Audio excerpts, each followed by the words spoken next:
오늘은 그리스도인의 자유함이라는 제목으로 말씀을 나누겠습니다. 우리와 하나님과의 관계를 생각할 때 우리가 두 가지 중요한 점이 있습니다. 하나는 우리가 사람으로서 갖는 책임이 있고, 또 다른 하나는 우리가 하나님 안에서 살아가는 생명의 능력이 있습니다. 하나님께서는 이 두 가지를 에덴 동산에 있는 선악을 알게 하는 나무와 생명나무를 통해서 나타내셨습니다.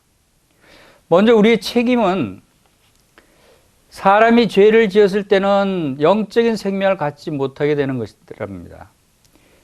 그리고 죄는 사망과 정죄를 가져왔습니다. 인간이 타락한 이후에 하나님께서는 모세를 통해서 율법을 주셔서 사람의 상태를 알게 하셨습니다. 하나님의 율법은 사람에게 의를 요구하지만 생명을 주지는 못합니다. 갈라디아서 3장 21절에도 그렇게 기록되어 있죠. 요구하지만 주지 않는 것이 율법의 특징입니다. 율법은 자연인의 책임을 평가하는 수단이지만 생명을 주지는 못하는 것입니다. 그리고 율법은 사람이 죄인이기 때문에 율법은 생명의 원천이 되지 못하고 사망과 정죄의 원인이 되었습니다. 또한 율법으로는 율법이 요구하는 것을 만족시킬 수가 없습니다. 그래서 사람들은 이런 질문을 합니다. 우리가 율법을 지켜야 합니까? 지키지 않아도 됩니까? 왜 율법은 지킬 수가 없게 이렇게 어렵습니까? 왜 우리가 율법에서 해방되어야 합니까? 이러한 질문들에 대한 해답을 알고 싶어하는 사람들이 많이 있습니다. 그래서 오늘은 성경 말씀을 통해서 이러한 질문들에 대한 해답을 찾아보기를 원합니다. 그리스도께서는 우리의 구원자로 오셨습니다. 우리가 구원받았다는 것은 사망의 권세로부터 해방되어서 자유함을 얻었다는 것입니다. 그런데 구원은 받았는데 그리스도 안에서 자유함을 누리지 못하는 사람들이 있습니다. 여러분은 어떻습니까? 여러분은 진정 그리스도 안에서 자유함을 누리고 있습니까? 이것이 성도의 삶에 매우 중요한 요소가 아닙니까? 주님은 믿는 자에게 생명의 근원이 되십니다. 주님은 전에 우리가 그 아래 놓였던 사망을 경험하셨고 십자가에서 우리의 죄를 담당하셨습니다. 우리가 받아 마땅한 하나님의 진노를 대신 받으셨습니다. 하지만 이것이 전부가 아니죠. 예수 그리스도 안에서 사람들은 새로운 위치로 들어가게 됩니다. 주님께서는 하나님 앞에서 부활하셨습니다. 영광을 받으셨습니다. 그리고 주님 안에서 하나님의 의의가 성취됐습니다. 주님은 영광을 얻으셨던 것입니다. 하나님께서는 죄를 용납하실 수가 없죠. 죄를 짓지 말아야 하는 사람의 책임은 여전히 사라지지 않습니다. 사람에 대한 하나님의 계시는 아버지 품속에 있는 하나님의 독생자가 오셔서 아버지를 드러내실 때까지 열리지 않았습니다. 그러나 이제는 그 찢어진 휘장을 통해서 새롭고 산 길이 열렸습니다. 그렇기 때문에 죄인들조차도 마음의 핏부림을 받아서 정결케 된다면 담대한 마음으로 지성소에 들어갈 수 있게 된 것입니다. 그렇지만 그 이상의 것이 있죠. 그리스도는 하늘 성소에 들어가셨습니다. 하나님 보좌 우편에 앉아 계십니다. 그리고 성령님이 내려오셨고 하늘에 속한 신령한 그리스도의 것들을 가지고 우리에게 보이십니다. 아버지의 것은 모두 그리스도의 것입니다. 이제 우리는 하나님이 자기를 사랑하는 자를 위하여 예비하신 모든 것은 눈으로 보지 못하고 귀로도 듣지 못하고 사람의 마음으로도 생각지 못한다고 말하지 않고 이제는 하나님이 성령으로 이것을 우리에게 보이셨습니다라고 당대히 말할 수 있습니다. 고린도서 2장 9절에서 10절에 이렇게 말씀하고 있습니다. 이것이 바로 그리스도인이 가진 높은 신분입니다. 그리스도인의 위상입니다. 따라서 우리는 위의 것을 생각하고 땅의 것을 생각지 말라는 부르심을 받고 있지 않습니까? 우리는 우리가 모르는 것에 우리의 마음과 애정을 쏟을 수는 없습니다. 한 사람의 도덕적인 참된 특징은 그 사람의 마음이 머무는 곳이 어디냐에 달려 있습니다. 그러나 자신이 반드시 알아야 할 진리를 깨닫지 못하고 자기 진리가 돈에 있는 사람은 탐욕스러운 사람이 되는 것입니다. 권력에 있는 사람은 야망이 있는 사람이 되는 것입니다. 자기의 진리가 쾌락에 있는 사람은 육신의 정욕과 쾌락을 추구하는 자입니다. 사람은 자신이 사랑하고 그 마음에 가득한 것에 따라서 도덕성이 정해집니다. 하지만 우리의 시민권과 우리의 마음은 하늘에 있습니다. 우리는 아버지, 아들, 그리고 성령 이렇게 하나님의 삼위일체 속에서 복된 인격적인 이름들을 볼 뿐만 아니라 하나님의 은혜의 경륜 속에서 하나님과 주님과 그리고 성령님을 발견하게 되는 것입니다. 이는 하나님이 유대인이 십자가에 못 박은 예수를 주와 그리스도가 되게 하셨기 때문입니다. 그리고 그 결과로 성령님이 이 땅에 오신 것입니다. 주님은 우리의 생명이 되시기 위해서 십자가에서 구속의 역사를 이루셨습니다. 그리고 영광 가운데 들어가셨습니다. 사람으로서 높이 올리셨습니다. 우리의 영원한 의를 보증하는 성령님을 보내주셨습니다. 이것은 우리로 하여금 우리가 그리스도 안에 있고 그리스도는 우리 안에 계심을 알고자 함입니다. 이 모든 것을 알게 하시는 것이 바로 우리에게 오신 성령님이십니다. 따라서 성경에 기록된 대로 고린도서 5장 17절에 누구든지 그리스도 안에 있으면 새로운 피조물이다 라고 말씀하셨습니다. 그리고 로마서 8장 1절에서는 그리스도 예수 안에 있는 자에게는 결코 정죄함이 없다라고 말씀하지 않습니까? 하나님은 우리를 그리스도 함께 살리셨습니다. 또 함께 일으키셨습니다. 그리스도 안에서 하늘에 함께 앉히셨습니다. 에베소서 2장 5절 6절에서 말씀하신 것처럼. 그렇지만 우리는 현재 그리스도 함께 있지 않고 영광에 참여하고 있지도 못하고 있습니다. 오히려 우리는 이 보배를 질그릇에 갖고 있습니다. 고린도서 4장 7절에 말씀하시듯이. 따라서 우리는 구속받음과 의롭다 하심을 통해서 우리의 생명이신 그리스도를 담고 있으며 우리 앞에 그 영광이 놓여 있는 것입니다. 사람으로서 그리스도는 이미 영광 속으로 들어가셨습니다. 하나님의 구원의 역사는 이렇게 우리를 믿음으로 의롭다 하시는 칭의뿐만 아니라 우리로 하여금 그리스도의 본을 쫓아 사는 거룩한 삶을 통한 성화와 그리스도께서 들어가신 영광 속으로 이끌어드리는 영화로 이어집니다. 칭의와 성화와 영화로 이어지는 것입니다. 이것이 어떻게 가능해지겠습니까? 우리가 어떻게 이러한 칭의와 성화와 영화를 이룰 수 있겠습니까? 따라서 우리 속에 내주하시는 성령님은 우리가 장차 들어갈 우리의 영광에 대한 보증이 되십니다. 성령님은 또한 우리가 그리스도 안에 있고 그리스도는 우리 안에 계심을 알게 하십니다. 우리는 여전히 보잘것없는 질그릇에 불과하지만 양자의 영이신 성령님을 통해서 아들이 됐습니다. 또한 후사가 된 것입니다. 이제 믿는 자 속에 있는 이 새로운 생명, 이것은 본질상 거룩한 생명입니다. 그렇기 때문에 근본적으로 하나님은 우리에게 거룩을 요구하십니다. 거룩이 이 새로운 생명의 터전입니다. 영을 쫓는 자는 영의 일을 생각합니다. 로마서 8장 5절. 왜냐하면 성령님은 그리스도의 일을 추구하시며 그것을 우리에게 보여주시기 때문입니다. 이제 우리는 영광 가운데 그리스도와 연합되어 있습니다. 그리스도와 한 영으로 연결되어 있고 또 하늘에서 그리스도와 함께 앉아 있다고 말씀하십니다. 우리는 하나님의 아들의 형상을 본받도록 미리 예정함을 입었습니다. 이는 그리스도로 많은 형제 중에서 맏아들이 되게 하셨다고 로마서 8장 29절에 말씀하고 있습니다. 우리는 우리의 낮고 천한 몸을 그리스도의 영광스러운 몸의 형체와 같이 변하게 해주실 것을 바라보고 있는 것입니다. 빌립보서 2장 3장 21절에 말씀하고 있습니다. 우리의 생명이신 그리스도께서 우리 속에 계신다면 이 생명의 요구를 만족시킬 수 있는 것은 오직 영광 가운데 계신 그리스도를 온전히 담는 것 외에는 방법이 없습니다. 바로 그리스도께서 새 생명의 삶을 위한 우리의 자원이면 능력이 되시는 것입니다. 골로새서 3장 1절에서 2절 말씀을 보겠습니다. 그러므로 너희가 그리스도와 함께 다시 살리심을 받았으면 위의 것을 찾으라. 거기는 그리스도께서 하나님 우편에 앉아 계시느니라. 위의 것을 생각하고 땅의 것을 생각지 말라. 이 마음이야말로 우리의 자유함의 기초가 되는 것입니다. 우리의 마음은 하늘에 가 있어야 합니다.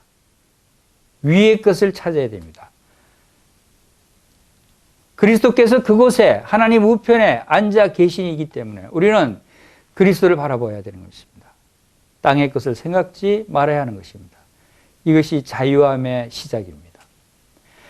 하나님이 자기를 사랑하는 자를 위하여 예비하신 모든 것은 눈으로 보지 못하고 귀로 듣지 못하고 사람의 마음으로도 생각지 못하였다 함과 같으니라. 고린도서 2장 9절에 말씀하셨습니다.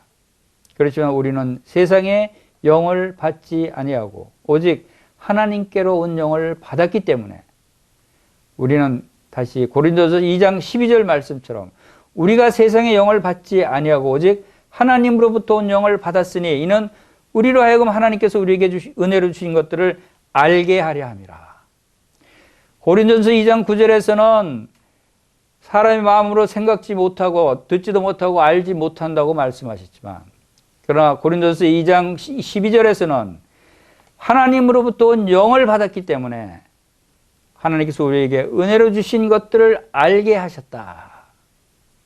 우리가 하나님의 은혜를 아는 것은 우리의 신분을 알고 있는 것은 하나님께서 어떠한 놀라운 축복을 우리에게 주셨는지를 알 수 있는 것은 바로 세상의 영을 받지 아니하고 오직 하나님께로부터 온 영을 받았기 때문에 성령을 받았기 때문에 우리가 알 수 있다라고 하는 것입니다.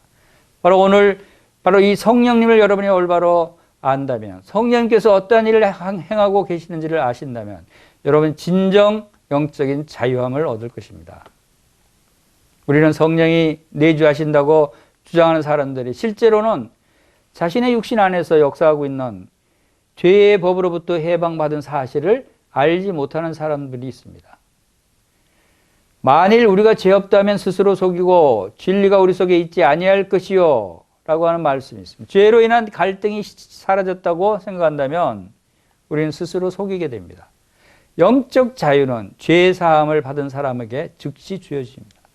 영적 자유라는 것은 죄 사함을 받은 사람이 자신이 지은 죄를 용서받았고 또 성령의 인치심을 받았다는 것을 알고 또 깨끗해진 양심을 가지고 하나님 앞에서 평안을 누리는 것입니다.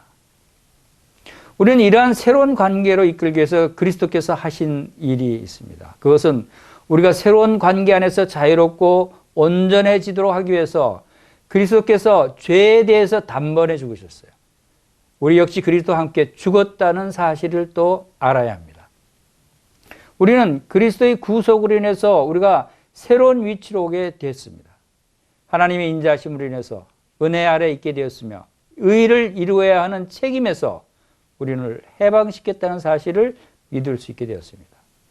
의를 이루어야 하는 책임에서 우리는 해방됐다는 사실을 우리는 믿을 수 있어야 합니다.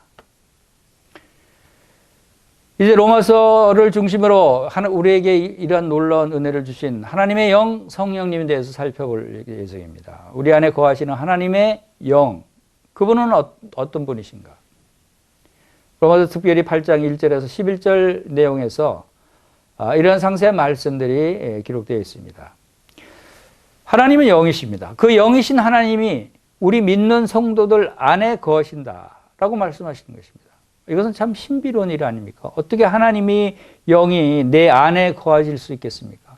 그리고 이 하나님의 영이 우리 안에 임재하신다는 것은 무엇을 의미하는가입니다. 우리는 이 일을 생각만 해도 신비로움을 느끼지 않습니까? 천지의 주제가 되시는 전지전능하신 하나님의 영이 우리 안에 거하신다뇨? 사실 기가 막힐 일이 아닙니까? 얼마나 감사한 일입니까? 로마서 8장은 성경에서 가장 잘 알려져 있는 성경 내용 중에 하나죠. 가장 사랑받는 장 중에 하나입니다. 로마서 7장에서 바울이 율법의 위치에 대해서 집중적으로 살펴보았다면 로마서 8장에서는 하나님의 영인 성령의 역사를 강조하고 있는 것을 보게 됩니다. 성령님은 지금 우리를 죄와 사망의 법에서 해방시켜 주시는 분이십니다. 종말에 있을 부활과 영원한 영광을 보증해 주시는 분이십니다. 그러므로 그리스도인의 삶은 본질적으로 성령 안에서의 삶, 즉 성령님의 활동하고 유지되고 지시받고 풍성하게 되는 삶이 바로 그리스도인의 삶입니다. 성령님에 의해서 활동하고 성령님에 의해서 유지되고 성령님이 지시하고 성령님에 의해서 풍성하게 되는 삶이 바로 성도의 삶이다라고 하는 것입니다. 로마서 8장의 주제는 성령이라기보다는 사실상 성령으로 인한 그리스도인의 자유함과 안전함이다라고 할 수가 있습니다. 성령을 소유한다는 것은 정말로 그리스도에게 속한 자임을 보증하는 것이 특징입니다. 성령의 내적 증거는 우리가 하나님의 자녀라는 것이며 따라서 그분의 후사임을 확인시켜 주는 것입니다. 그리고 우리 안에 계시는 성령님은 최종적인 수확을 기대하며 우리가 받은 유업의 첫 열매가 된다고 8장 23절에 말씀하셨어요. 우리가 하나님의 영의 사역을 구체적으로 살펴보면 로마서 8장의 첫 부분에 나오는 그러므로라는 말이 그동안의 말씀들을 요약하고 있거나 아니면 중간 결론을 내리고 있음을 나타냅니다. 또 이제라는 말은 아담 안에 있는 것과 반대로 그리스도 안에 있다면 구원은 이미 우리의 것이라는 점을 강조합니다. 구원이 주는 첫 번째 축복은 정죄함이 없다는 것입니다. 이 말은 칭의와 같은 의미입니다. 사실 로마서 5장의 첫머리와 8장의 첫머리는 서로를 보완해 주는 그러한 성격이 됩니다. 5장은 긍정적인 단언으로 시작되죠. 그러므로 우리가 믿음으로 의롭다 하심을 받았은즉 우리 주 예수 그리스도로 말미암아 하나님으로부터 더불어 화평을 누리자가 로마서 5장 1절입니다. 그런데 8장 1절은 그러므로 이제 그리스도 예수 안에 있는 자에게는 결코 정죄함이 없나니 바로 단언으로 시작이 되죠. 우리가 믿음으로 의롭다 하심을 받았다. 결코 정죄함이 없다. 그리고 곧 이어서 8장 3절에서 우리가 정죄받지 않은 이유는 하나님이 그리스도 안에서 우리의 죄를 정죄하셨기 때문이라고 설명하셨습니다. 그 다음에 이 장 뒷부분에서는 하나님이 우리를 의롭다고 하셨기 때문에 아무도 우리를 고소할 수 없다고 33절에 말씀하시고 그리스도께서 죽으셨고 다시 살아나셨고 하나님 우편에 계시고 우리를 위해서 간구하시기 때문에 아무도 우리를 정죄할 수 없다고 34절에 말씀하셨습니다. 이제 2절에서 4절 내용에 보면은 구원의 두 번째 복에 대해서 그리스도 예수 안에 있는 생명의 성령의 법이 죄와 사망의 법에서 너를 해방하였습니다 하고 8장 2절에 말씀하셨습니다. 이처럼 해방과 정죄함이 없다고 하는 두 개의 중요한 말씀이 나옵니다. 이 두 개의 큰 복이라고 할 수 있습니다. 예수 그리스도 안에 있는 생명의 성령의 법이 죄와 사망의 법에서 너를 해방하였습니다. 해방은 자유함을 얻었다는 것이죠. 죄와 사망의 법이 어떤 법입니까? 이것은 우리가 율법이라고 볼 수 있습니다. 율법에서 우리를 해방하였습니다. 이처럼 해방과 정죄함이 없다. 이처럼 좋은 소식이 어디 있습니까? 이처럼 큰 복이 어디 있습니까? 우리가 그리스도 예수 안에 있다면 이것이 우리의 것이 되는 것입니다. 이는 이라는 전치사로 연결되어 있듯이 이러한 사실은 우리의 해방이 우리가 얻는 칭의, 의롭다함을 얻은 것에 기초한 것이다. 우리가 칭의를 의롭다함을 얻었기 때문에 우리가 해방을 받았다는 것입니다. 우리가 해방되었기 때문에 정죄함은 우리에게 더 이상 적용되지 않는다라고 선포하시는 겁니다. 하나님께서 선포하셨어요. 그래서 우리는 무엇으로 해방됐습니까? 우리는 죄와 사망의 법에서 해방되었다고 대답해 주십니다. 율법은 죄를 드러내고 불러일으키며 정죄합니다. 로마서 7장 7절에서 9절 사이에서는 하나님의 거룩한 율법은 죄와 사망의 법이라고 불렸습니다. 그것은 죄와 사망을 모두 불러일으키기 때문입니다. 그리스도를 통해서 죄와 사망의 법이 해방되는 것은 사망의 법에서 해방되는 것은 더 이상 법 아래에 있지 않다는 것을 의미하고 즉 칭의나 성화를 위해서 율법에 의지하는 일을 포기한다는 것입니다. 죄와 사망의 법에서 해방되는 것은 더 이상 법 아래에 있지 않은 것이고 그 말은 칭의나 성화, 의롭게 되는 것과 거룩하게 되는 것을 위해서 우리가 율법을 의지할 필요가 없다는 것입니다. 그래서 골로새서 3장 3절에 이렇게 기록되어 있습니다. 이는 너희가 죽었고 너희 생명이 그리스도와 함께 하나님 안에 감추어져 있습니다. 이 말씀이 중요한 말씀이죠. 이는 너희가 죽었다는 것입니다. 나는 육신에 있지 않고 아담의 자녀라는 위치에 있지 않다는 것을 의미합니다. 죽었습니다. 육신이었던 나, 아담의 자녀였던 나는 죽었다는 것입니다. 그리스도께서 죽으셨을 때 나는 그 모든 것에 대해서 다 죽었다는 것입니다. 그렇기 때문에 죄와 사망의 법이 우리에게 영향을 끼칠 수가 없는 것입니다. 골로새서 3장에 나타난 하나님의 해결책은 바로 이 해방이라는 단어입니다. 해방, 자유함입니다. 자유함. 즉 육신 아래에서 벗어나려고 애를 썼지만 희망이 없었던 이전의 나, 부패하고 죄의 본성을 가진 나는 죽었고 사라졌다는 것입니다. 나는 그리스도 안에 있는 하나님의 생명을 받았을 뿐 아니라 옛사람의 죄가 세상 십자가에서 정죄를 받았습니다. 그리고 나도 십자가에서 죽은 것입니다. 이것이 대속제물로 죽으신 예수 그리스도의 십자가의 공로로 의해서 바로 우리도 함께 죽었다고 하는 사실을 말씀하고 있는 것입니다. 나의 위치는 이제 그리스도 안에 있다라고 하는 사실이 중요합니다. 더 이상 아담이나 육신의 안에 있지 않습니다. 여러분은 지금 여러분이 어디에 위치하고 있다는 사실을 분명하게 알 수 있어야 합니다. 여러분이 지금 아담 안에 있습니까? 육신 안에 있습니까? 아니면 이제 그리스도 안에 있습니까? 성령 안에 있습니까? 이것을 분명하게 여러분 자신의 정체성을 분명히 깨달을 때 여러분 진정 자유함을 누릴 수 있는 것입니다.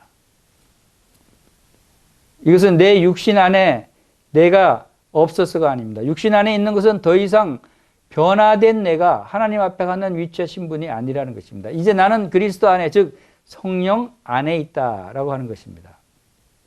그리스도께서 죽고 부활하셨습니다. 죄와 사망과 심판을 뛰어넘어서 하늘로 부활해서 올라가셨기 때문에 우리는 그리스도 안에 있습니다.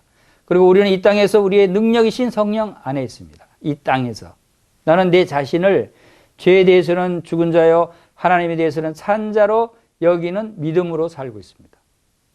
주님은 이 하나님에 대해서는 산 자로 여기라고 명령하셨어요. 나는 아담 안에 있지 않고 예수 그리스도 우리 주님 안에 있다는 것입니다. 따라서 주님의 영이 계신 곳에는 자유함이 있습니다. 진정 자유는 바로 여기에서부터 있는 것입니다. 바로 주의 영, 성령이 계시는 곳에 자유함이 있습니다. 주님 안에 계시는 분들은 자유함이 있습니다. 이러한 자유는 두 가지 양상을 갖고 있습니다. 그리스도 안에 있는 자와 아들로서 하나님 앞에서 빛 가운데 살아가면서 누리는 자유. 그리고 육신 안에 있는 죄의 법으로부터의 자유. 나는 그리스도 안에서 새로운 위치로 들어갔습니다. 아담 안에 속해 있던 이전 것에 대해서는 죽었습니다. 이제는 그리스도 안에 살아 있습니다. 율법 아래서 나는 죄의 법의 포로였습니다. 하지만 성령 안에서는 그렇지 않습니다. 그리스도의 은혜는 나에게 충분합니다. 그리스도의 능력은 연약한 가운데 온전해집니다. 내가 육신 안에서 발견했던 죄가 그리스도의 십자가를 통해서 정죄를 받았기 때문에 나는 이제 자유롭게 된 것입니다. 우리는 이 자유를 그리스도의 죽음 안에서 발견할 수 있는 것입니다. 그리스도의 죽음을 통해서 우리는 해방을 받게 되는 것이죠. 로마서 8장 2절에 말씀하신 대로 죄와 사망의 법에서 너를 해방하였습니다. 그 결과로 우리는 승리를 경험하게 됩니다. 우리가 계속해서 우리 안에 아무런 능력이 없다는 것을 자각하면서 또한 그리스도를 떠나서는 우리는 아무것도 할 수 없다는 그 사실과 동시에 그리스도께서 우리와 함께 하신다는 사실을 마음으로 인식한다면 승리하는 삶이 뒤따른 것입니다. 해방은 그리스도께서 단번에 죄에 대해서 죽으시고 우리가 그리스도 안에 있기에 우리가 자유롭게 되었고 그리스도의 능력이 우리의 연약함 가운데서 온전해진다는 그 사실에 근거를 두고 있는 것입니다. 해방을 통한 승리하는 삶은 하나님으로부터 가르침을 받은 그리스도인들만이 누릴 수 있는 분깃이라는 것입니다. 하나님의 능력은 자신에게는 아무런 능력이 없음을 자각하는 사람에게 임합니다. 왜냐하면 그런 사람만이 영광 중에 계신 그리스도를 바라보기 때문입니다. 여러분에게 영적 해방 등을 통해서 승리하는 삶에 들어가게 하시는 하나님의 은혜가 여러분에게 풍성하게 임하시길 바랍니다. 하나님이 어떻게 우리를 율법에서 해방시키는가는 로마서 8장 3절 4절에서 자세히 설명되고 있습니다. 로마서 8장 3절 4절 보겠습니다.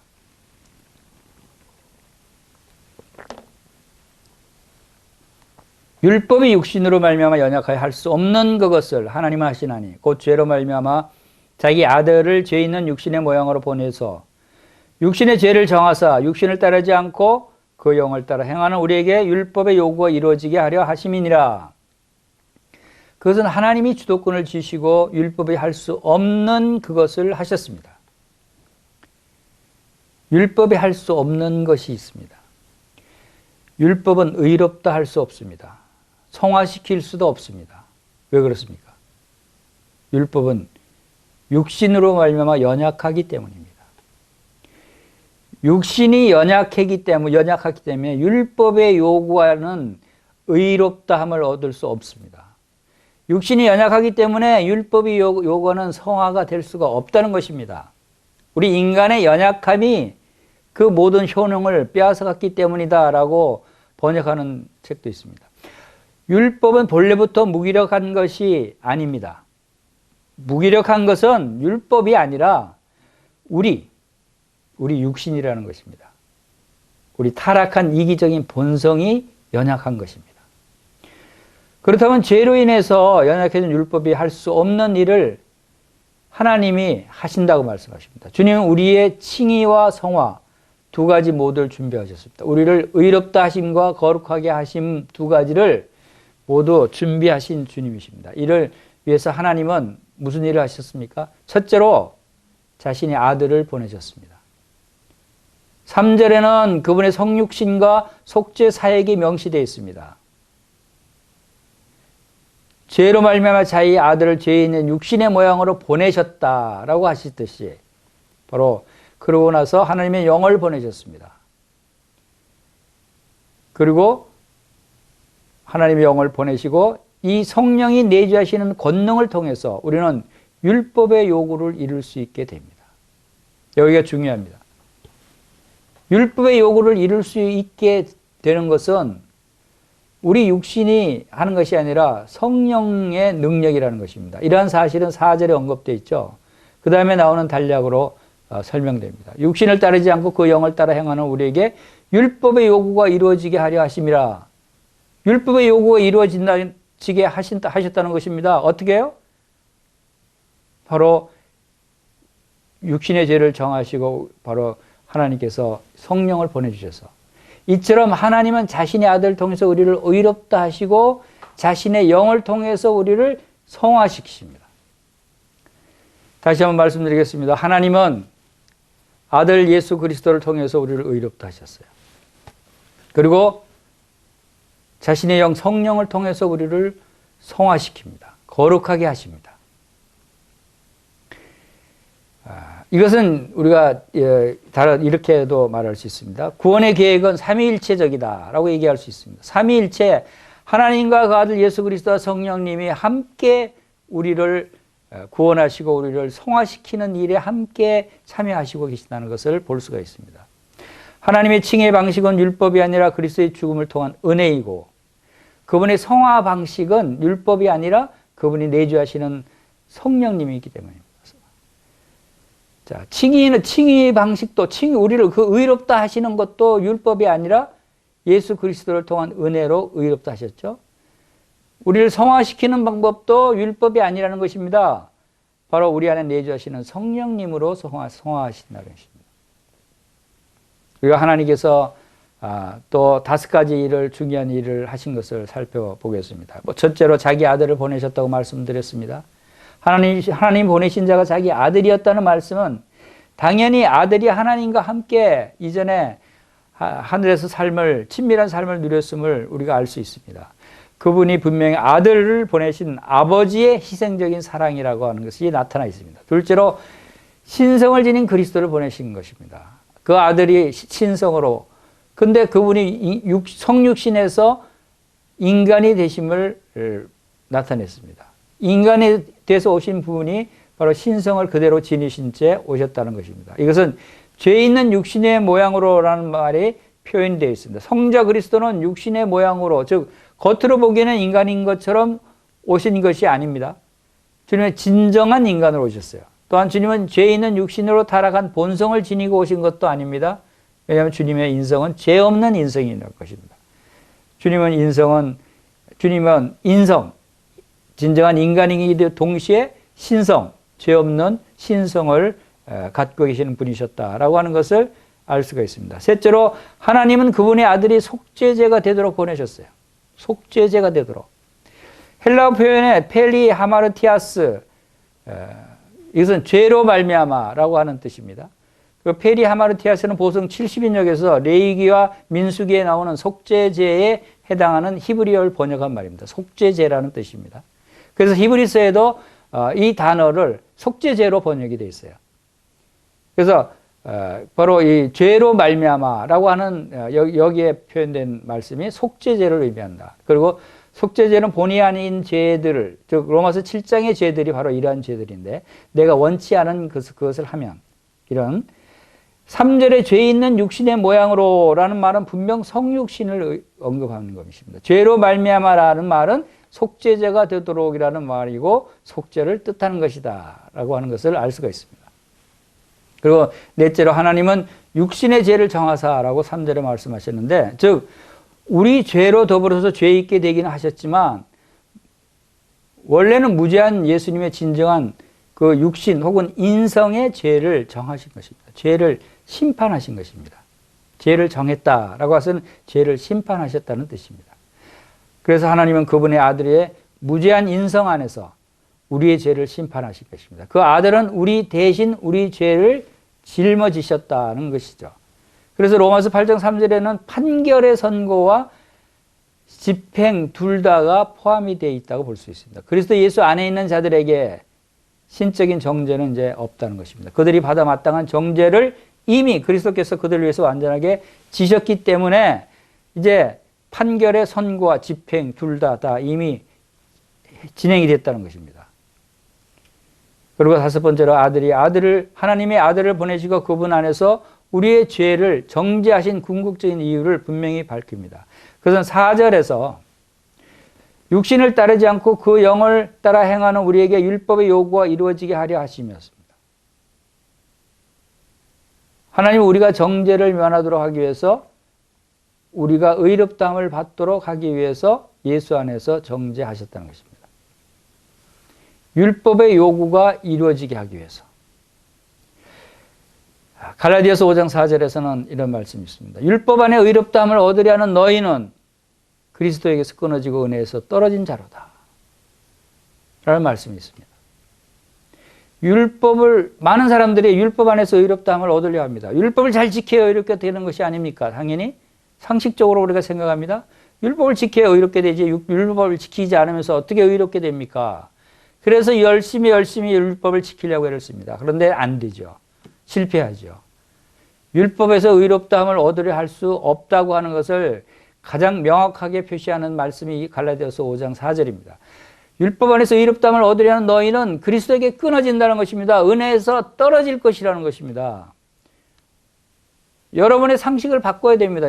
우리의 생각을 바꿔야 됩니다. 우리의 사람의 생각은 율법 안에서 의롭다함을 얻으려 하는 것입니다. 그런데 그 생각을 바꾸라는 뜻입니다. 그렇게 하면 오히려 그리스도에게 끊어지고 은혜에서 떨어진 자가 되어버린다는 것입니다. 그렇기 때문에 육신은 율법을 무력하게 만들어버리고 성령은 우리가 그 율법을 순종할 수 있도록 능력을 부여합니다. 그래서 성령을 통해서 우리가 율법 안에서 의롭다함을 얻으려 해야 한다는 것이죠. 그것은 가능하다는 것입니다. 그건 그렇게 할 수 있는 능력을 하나님이 우리에게 주신다는 것입니다. 성령을 통해서. 이것이 순종이 그리스도인의 성화에 필요하고 또 가능한 측면이라는 사실을 말하고 있습니다. 율법은 이러한 순종을 보장할 수 없습니다. 율법 안에서 순종한다고 해서 여러분이 의롭게 될 수 있습니까? 안 됩니다. 그러나 성령은 할 수 있습니다. 성령을 통해서 순종하면 율법을 이룰 수 있어요. 즉 우리는 율법으로부터 해방되었으며 또한 율법을 순종하고 있습니다. 자, 율법에서 해방되었기 때문에 율법을 지키지 않아도 됩니까? 라고 하는 질문하는 사람들에게 우리가 어떻게 대답할 수 있죠? 율법을 지키지 않아도 됩니까? 지켜야 됩니다. 그런데 율법을 지키려고 우리가 자신이 지키려고 하면은 안 되는 것입니다. 그것은 성령님을 통해서 성령의 능력으로 지켜야 한다는 것입니다. 하나님께서 그렇게 하시기 위해서 성령을 주셨다는 것입니다. 그래서 또한 율법에 순종하고 있는데 그리스도의 죽음으로 우리의 책임을 면제받게 되었지만 또한 책임을 지게 되었습니다. 우리는 책임이 있습니다. 그런데 율법을 지켜야 한다는 것에 대한 책임을 면제받았습니다. 그러나 성령님을 통해서 다시 율법을 지켜야 하는 책임을 지게 됐다는 것입니다. 성령님을 의지하면. 여러분, 우리 스스로 해서는 안 된다는 것입니다. 이것이 중요한 부분입니다. 로마서 7장 4절에도 이렇게 말씀하십니다. 그러므로 내 형제들아 너희도 그리스도의 몸으로 말미암아 율법에 대해서 죽임을 당하였으니 이는 다른 이 곧 죽은 자 가운데서 살아나신 이에게 가서 우리가 하나님을 위하여 열매를 맺게 하려 함이라. 율법에 대해서 죽임을 당하였으니 죽임을 당했으니까 그것을 끝난 것이 아니라 죽은 자 가운데서 살아나신 이에게 가서 하나님 위해서 열매를 맺게 하려 하셨다. 율법의 폐지 그리고 영원한 규범으로서 율법의 특징 둘 다 주장하고 있는 것입니다. 율법이 폐지됐지만 영원한 규범으로서 율법을 지켜야 한다. 그러나 그 율법은 우리를 의롭게 하거나 성화시킬 수 없기 때문에 그런 역할적인 측면에서 폐지됐습니다. 반면에 성령은 우리가 도덕법을 성취하도록 혹은 지키도록 할 수 있다는 말씀입니다. 분명히 선지자들은 이러한 말씀을 예상했어요. 바로 하나님은 에스겔을 통해서 내 신을 너희 속에 두겠다고 약속했어요. 예레미야를 통해서는 내가 나의 법을 그들 속에 두며 내 마음에 기록하리라. 그 마음에 기록하리라고 약속하셨어요. 이러한 약속들은 같은 의미입니다. 하나님은 우리 마음에 하나님의 영을 두실 때 하나님의 법을 우리 마음에 쓰시는 것입니다. 4절은 그리스도의 거룩함을 이해하는 데 매우 중요하죠. 육신을 따르지 않고 그 영을 따라 행하는 우리에게 율법의 요구가 이루어지게 하려 하심이라. 육신을 따르지 않고 영을 따라 성령을 따라 행하는 우리에게 뭐가 이루어지게 한다고요? 율법의 요구. 율법이 요구하는 것을 우리가 이룰 수 없었습니다. 그러나 이제는 이룰 수 있습니다. 어떻게 해요? 그 영을 따라 행하면, 성령을 따라 행하면 율법의 요구가 이루어지게 하셨다고 하는 것입니다. 첫째로 거룩함은 이것이 우리가 거룩함을 이해하는 데 매우 중요하죠. 즉 거룩함은 성육신과 속죄의 궁극적인 목적입니다. 거룩함은. 하나님이 자신의 아들을 보내실 때 목표하셨던 것은 율법을 정죄로부터 자유함을 통해서 우리를 의롭다 하시는 것뿐만 아니라 율법의 요구들에 순종함으로써 우리가 거룩해지는 것이었습니다. 우리가 이것을 분명히 기억해야 됩니다. 우리가 의롭다함을 얻었기 때문에 이제 다 끝난 것이 아니라 이제 우리가 성화돼 거룩해지는 것, 성화돼 가는 것이 중요하다는 것입니다. 둘째로 거룩함은 율법의 의로운 요구들을 성취하는 데 있습니다. 이것이 도덕률 폐기론자들과 소위 신도덕 신봉자들에 대한 최종적인 아마 대답이 될 것입니다. 우리에게 도덕법은 폐하지지 않았습니다. 도덕법은 우리 안에 이루어져야 합니다. 율법에 대한 순종이 칭의의 근거는 아니지만 그것은 칭의의 열매며 바로 성화가 의미하는 것이다 라고 하는 것입니다. 거룩함이란 그리스도를 닮는 것이고 그리스도를 닮는 것은 율법의 의를 이루는 것입니다. 율법의 의를 이루는 것입니다. 그 율법의 의를 이루기 위해서는 어떻게 된다고요? 성령을 따라 행하는 것입니다. 성령을 쫓아 행하는 것입니다. 그리고 거룩함은 성령의 역사입니다.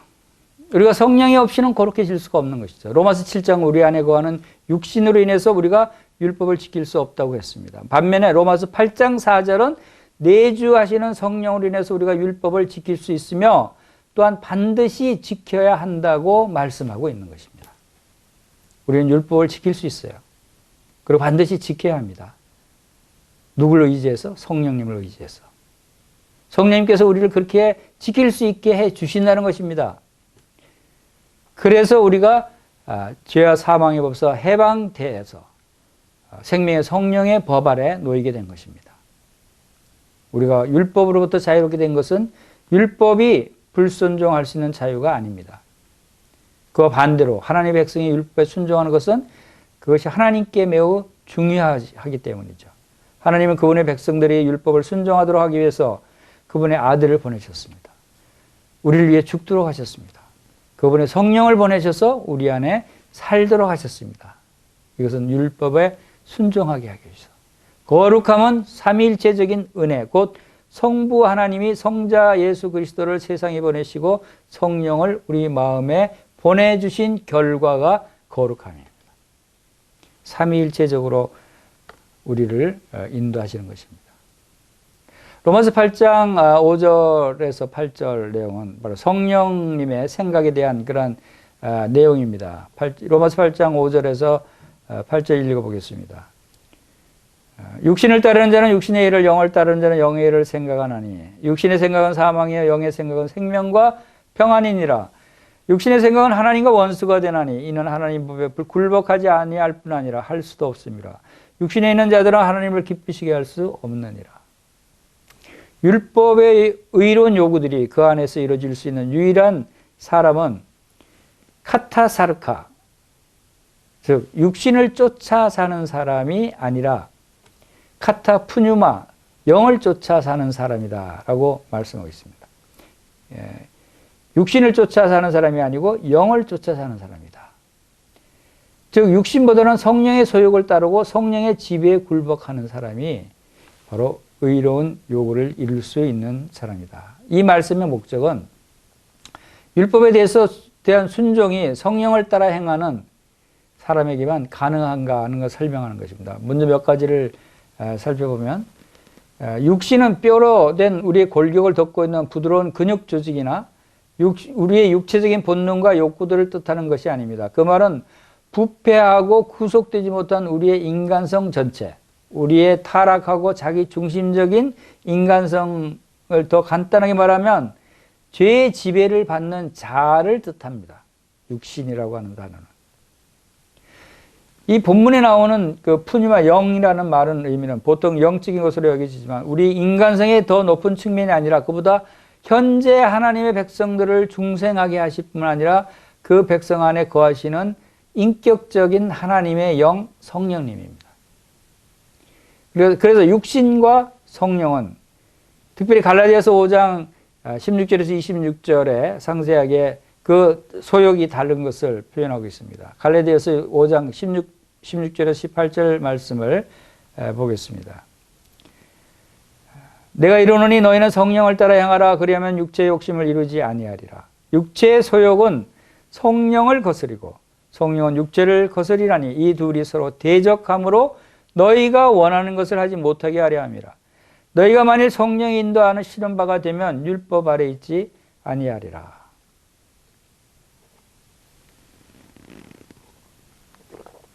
육신을 쫓아 사는 사람들이 있습니다. 그들은 그것을 따라서 행하는 사람들이 아니라 단순히 그와 같은 사람들입니다. 이 사람들은 육신의 일을 생각하면서 반면에 영을 쫓는 자는 영의 일을 생각합니다. 영이란 성령이기 때문에 성령의 소욕은 하나님을 기쁘시게 하는 모든 것입니다. 성령의 소욕. 성령의 소욕은 어떤 것이냐면 하나님을 기쁘시게 하는 것입니다. 자세히 말하면 무엇보다도 그리스도를 영화롭게 하기를 바라는 마음. 즉 우리에게 그리스도를 나타내고 우리 안에 그리스도의 형성을 만들어 가기를 즐거워하시는 하나님을 기쁘시게 하는 모든 것. 그것이 성령의 소욕입니다. 거기에는 많은 것이 포함될 수 있겠죠. 육체 혹은 성령의 소욕이라 하면 무엇을 생각과 소욕이라고 하는 뜻은 또 무엇을 생각과 관심과 애정은 목적을 집중하게 하는 대상으로 삼는다는 뜻. 우리의 마음이 어디에 집중하게 되느냐는 것이죠. 이것은 무엇이 우리 마음을 열중하게 하는가의 문제이고 우리를 몰고 가는 야망과 우리를 몰두시키는 관심사가 무엇인가의 문제입니다. 여러분은 무엇에 관심이 많습니까? 무엇에 여러분의 야망이 있습니까? 무엇에 열중합니까? 어떻게 여러분의 시간과 정력을 사용하십니까? 어떻게 무엇에 여러분이 집중하고 몰두합니까? 그것이 바로 여러분의 소욕이 되는 것입니다. 이 모든 것은 우리가 어떤 존재인가, 곧 우리가 여전히 육신 안에 있는가 아니면 이제 거듭나서 성령 안에 있는가 하는 문제로 결정이 달라지는 것입니다. 여러분이 어떤 것에 집중하고 몰두하느냐에 따라서 육신의 소욕을 쫓느냐 성령의 소욕을 쫓느냐가 달라지는 것입니다. 그래서 우리의 사고방식은 영원 불멸의 영원한 결과를 가지고 있습니다. 육신의 생각은 사망이요 영의 생각은 생명과 평안이다 라고 하는 6절 말씀처럼, 즉 육신의 지배를 받는 사람의 생각은 이미 영적으로 죽었습니다. 불가피하게 영원한 죽음으로 이끕니다. 그것은 그들을 하나님으로부터 소외시킵니다. 그분과 교제를 이 생에서 내 생에서는 불가능하게 만들기 때문입니다. 육신의 지배를 받는 사람. 그렇지만 성령의 지배를 받는 사람의 사고방식은 생명과 평안을 수반합니다. 한편으로 그들은 하나님을 대한 산자여 영적 실제에 깨어있고 사막의 유목민이나 시냇을 찾기에 갈급한 사슴처럼 하나님을 목마르게 찾는 사람들입니다. 한편 그들은 하나님과의 평화, 이웃과의 평화, 그리고 내적 조화로운 마음의 평화를 가지고 있다라고 볼 수 있습니다. 성령의 지배를 받는 사람들은 우리의 사고방식은 하나님에 대한 우리의 근본적인 태도와 관계가 있습니다. 육신의 생각이 사망인 그 원인은 그것이 하나님과 원수되었기 때문이라고 말씀하십니다. 곧 하나님에 대해서 뿌리 깊은 정의를 품고 있기 때문에, 하나님을 미워하기 때문에, 그것은 하나님의 이름과 하나님의 나라와 뜻, 하나님의 날, 하나님의 백성과 말씀, 하나님의 아들과 영, 하나님의 영광, 이런 것들에 대해서 다 적대적입니다. 육신의 생각은. 그러나 하나님의 법을 즐거워하는 중생한 사람들은 대조적으로 중생하지 않은 사람들의 생각은 하나님의 법에 굴복하지 않을 뿐 아니라 할 수도 없다고 7절에 말씀하고 있고, 이는 육신을 쫓아 사는 사람들이 왜 율법의 의로운 요구를 이룰 수 없는지를 4절에서 우리가 설명을 해 주셨습니다. 마지막으로 죄된 본성의 지배를 받는 자들, 문자적으로 육신에 있는 자들 혹은 중생하지 않은 자들, 성령이 없는 자들은 하나님을 기쁘시게 할 수 없다라고 8절에 말씀하고 있습니다. 그들은 하나님을 기쁘시게 할 수가 없습니다. 하나님의 법에 굴복할 수가 없기 때문입니다. 이것이 육신에 있는 자들과 성령에 있는 자들의 차이점입니다. 본문에는 성령 안에 있는 자들은 모든 것에서 하나님을 기쁘시게 하려고 노력한다고 암시되어 있고 더욱 많이 그렇게 하려고 하는 것입니다. 다시 요약해 보면 여기에는 두 부류의 사람, 곧 육신에 있는 사람과 성령 안에 있는 사람이 나와 있습니다. 그들은 다른 관점, 다른 사고방식을 가지고 있습니다. 육신의 생각과 영의 생각이라는 다른 관점의 사고방식을 가지고 있습니다. 이들은 사람들 두 유형의 행동으로 이끌고 있습니다. 그 결과 두 가지 영적인 상태가 나타납니다. 사망이냐 생명이냐, 적이냐 평안이냐. 이처럼 우리의 마음을 어디에 두고 어떻게 그것을 사로잡느냐는 우리의 현재 행동을 결정하는 데 중대한 역할을 하고 있는 것입니다.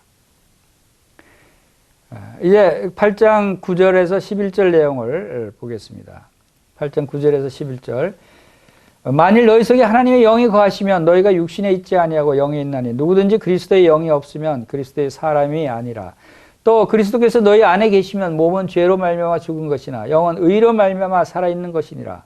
예수를 죽은 자 가운데서 살리신 이의 영이 너희 안에 거하시면 그리스도 예수를 죽은 자 가운데서 살리신 이가 너희 안에 거하시는 그의 영으로 말미암아 너희 죽을 몸도 살리시리라.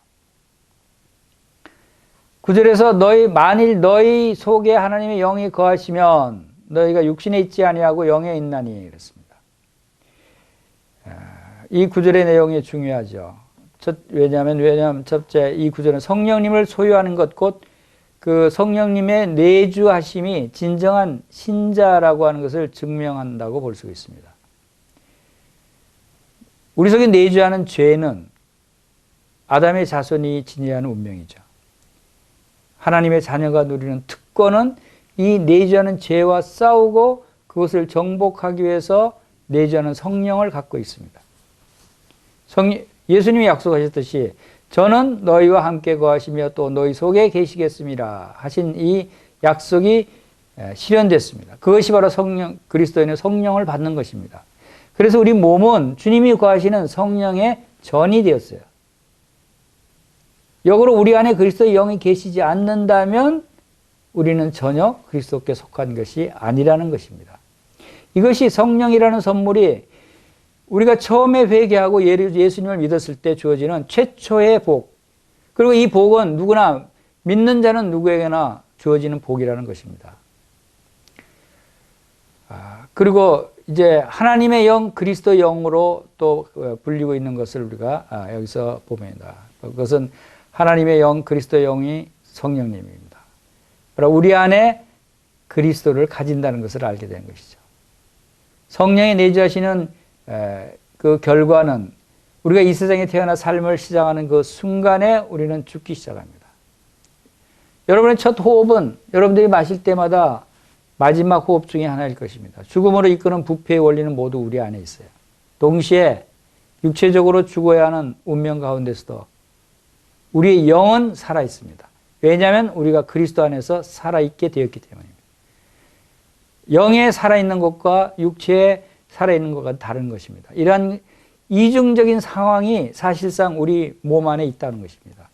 죽어가는 몸이 있고 살아있는 영이 있다는 것입니다.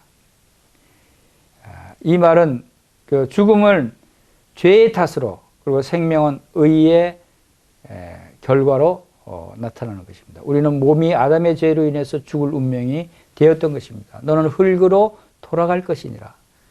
그러나 우리의 영은 예수 그리스도를 통해서 다시 살아났고 우리 이제 영원한 생명을 얻게 되었다는 것입니다. 그래서 이 주님이 우리에게 이런 의로운 지위를 주셨다 하는 것입니다. 하지만 우리의 몸의 궁극적인 운명은 죽음이 아니라 부활입니다.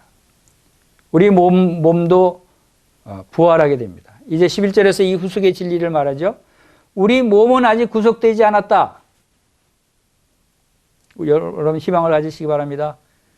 지금은 우리가 영혼은 구속을 받고 새로운 생명으로 태어났지만 우리의 몸은 아직 구속받지 않았습니다. 그러나 구속될 것입니다. 그리고 우리는 그 일이 일어나기를 간절히 기다립니다. 어떻게 우리가 그처럼 확신할 수 있습니까? 바로 내주하시는 성령이 보증하십니다. 그분은 생명의 성령이실 뿐만 아니라 부활의 성령이십니다. 그분은 예수를 죽은 자 가운데 살리신 이의 영이시기 때문입니다. 하나님의 영. 곧 예수 그리스도를 죽은 자 가운데 살리신 이가 너희 죽을 몸도 살리실 것이며 라고 11절에서 말씀하신 부분이 우리에게 소망이 있는 것입니다. 너희 죽을 몸도 살리실 것이라는 것입니다. 지금 우리 죽을 몸이 다시 살아난다는 것입니다. 바로 주님 재림하실 때 우리가 영의 몸으로 부활될 것을 약속하고 있는 것입니다. 여기서 그 새 위격은 부활시키는 성부 하나님, 또 부활하신 성자 예수 그리스도, 그리고 부활의 성령님입니다. 더 나아가서 그리스도의 부활은 우리의 부활에 대한 보증이기도 하지만 본보기도 된다는 것을 알 수가 있습니다. 주님을 살리신 성령님이 역시 우리를 살리실 것입니다. 우리의 영에게 생명을 주신 생명이 성령님이 우리 몸에도 생명을 주실 것이라고 말씀하고 있는 것입니다. 이것은 우리의 죽은 몸이 소생해서 현재의 물리적 실존으로 회복되고 또 다시 죽게 되리라는 그런 의미하고는 다릅니다. 그렇지 않습니다. 부활은 변형되는 것, 즉 우리 몸의 실제 새롭고 영광스러운 영의 몸으로 변화되는 것과 모든 연약함과 질병과 고통과 부패와 사망으로부터 해방되는 것을 포함하고 있는 새로운 영광스러운 영의 몸을 의미합니다. 이것은 놀라운 것이죠. 이것은 몸에 대한 복음입니다. 우리 몸도 이 복음을 듣고 있습니다. 영광의 생명을 위한 강력한 날개는 될 것이라고 말하지는 못한다 해도 그 영광의 생명을 위해서 예정된 도구가 몸입니다. 이미 우리는 우리의 몸을 통해서, 특히 말을 통해서, 자세와 동작을 통해서, 눈의 표정이나 얼굴 표정을 통해서 우리의 개성을 표현하고 있지 않습니까? 이런 몸이 이제 구속의 날을 기다리고 있다는 것입니다. 지금까지 로마서 8장 1절에서 31절을 통해서 우리는 하나님의 영이신 성령의 여러 가지 사역을 살펴보았습니다. 요약해 보면 하나님의 영은 우리를 율법의 속박에서 자유함을 얻게 했습니다.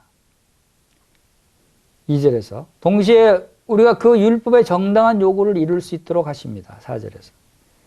그리고 5절에서는 우리는 이제 날마다 성령을 쫓아 주님의 일을 생각하게 합니다.